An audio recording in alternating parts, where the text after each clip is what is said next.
मैं अक्सर अपनी सहेली के घर जाया करती थी। जब वह इधर उधर होती तो उसकी सास नज़र बचाकर आ जाती और उसकी बुराई करने लगती। शुरू में तो मुझे भरोसा ना हुआ, पर उनके बार बार बोलने से और उनकी हालत देखकर मुझे लगने लगा कि वह सच बोल रही हैं। वह कहती कि उनकी बहू यानी कि मेरी सहेली उन्हें ढंग से खाने को नहीं देती, ना ही कपड़े देती है, ना तेल साबुन, ना पैसे। मुझे इस बात पर बहुत गुस्सा आया। मैंने उनसे कहा कि मैं अपनी सहेली को समझाऊंगी, तो वह हाथ जोड़ने लगी कि मैं उससे कुछ ना कहूँ, वरना वह बेटे से शिकायत कर देगी। बेटा भी उसी की सुनता है, फिर बेटा उनसे दुर्व्यवहार करेगा।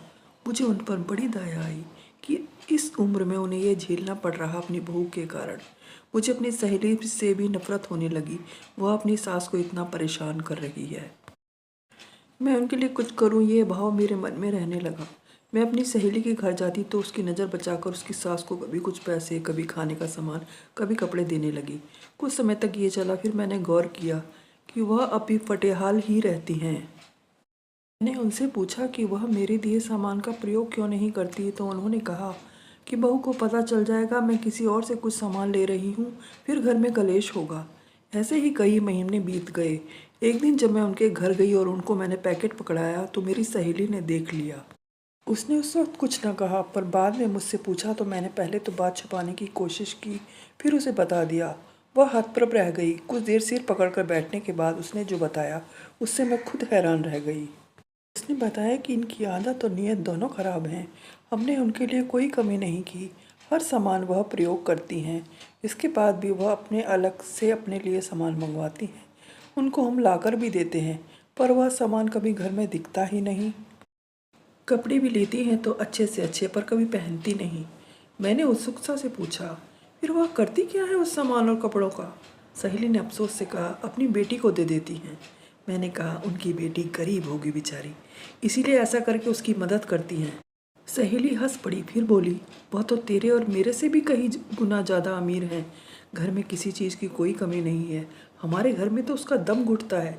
मैंने हैरत से कहा, फिर माँ जी उनको क्यों दे देती हैं सब सामान? जब उनके पास कोई कमी नहीं तो उन्हें इस तरह दूसरों से मांग कर क्यों देती है सामान? अपने बेटे बहू की हंसी उड़वाती हैं। मेरी सहेली ने कहा, उनका अति से मोह इसका कारण है। हम भी अपनी नंद को देते हैं, पर अपनी चादर अनुसार। हर महीने बहुत सारा सामान हम दे नहीं सकते, और अपना पेट काट कर भी उसे ही दिया जा सकता है जो गरीब हो, जिसे मदद की ज़रूरत हो। मेरी नंद के पास ज़रूरत से ज़्यादा है, पर यह उन्हें नज़र ही नहीं आता। उन्हें तो हम ही दुश्मन लगते हैं। सिर्फ तुझसे ही नहीं, कई और लोगों से भी ऐसे ही सामान लिया है उन्हें, पर सब उसे ही भिजवा दिया। खुद रहती हैं फटेहाल। लोग समझते हैं हम इनका ध्यान नहीं रखते। मैंने कहा, इनको कुछ समय के लिए बेटी के पास भेज दिया करो, इनका मन लगा रहेगा।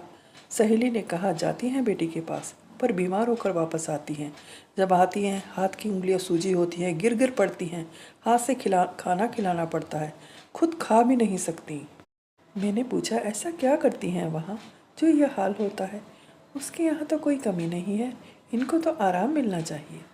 सहेली ने बताया, वहाँ काम में लगी रहती हैं सारे दिन, खुद खाने बना के खिलाती हैं बेटी को, बर्तन धोती हैं, इनको अच्छा लगता है।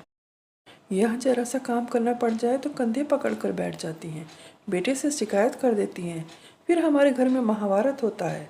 मैंने अफसोस से सिर हिलाया। मोह हमेशा बुरा होता है। धृतराष्ट्र को उसका मोह ही ले डूबा था। सच्चाई का रास्ता सबसे अच्छा होता है। बच्चों से प्रेम करो, मोह नहीं। जिसको ज़रूरत हो उसकी मदद करो। जिसके पास पहले से ही बहुत है उसे देने से क्या लाभ? उस बेटी को भी अपने भाई और माँ की आर्थिक हालत पता होगी, उसे अपनी माँ से सामान नहीं लेना चाहिए। मेरी सहेली ने सहमति में सिर हिलाया। मैंने उससे विदा ली। गेट से निकलते हुए सहेली की सास अचानक सामने आ गई। एक पर्ची पकड़ाकर अंदर चली गई। मैंने खोलकर देखा, वह फरमाइशों की लिस्ट थी। मैंने चुपचाप पढ़ा, फिर उसे फाड़कर एक तरफ डाल दिया। सड़क किनारे बैठी एक बूढ़ी भिखारी महिला के कटोरे में कुछ रुपए डालते हुए मुझे उससे ज़्यादा संतुष्टि महसूस हुई।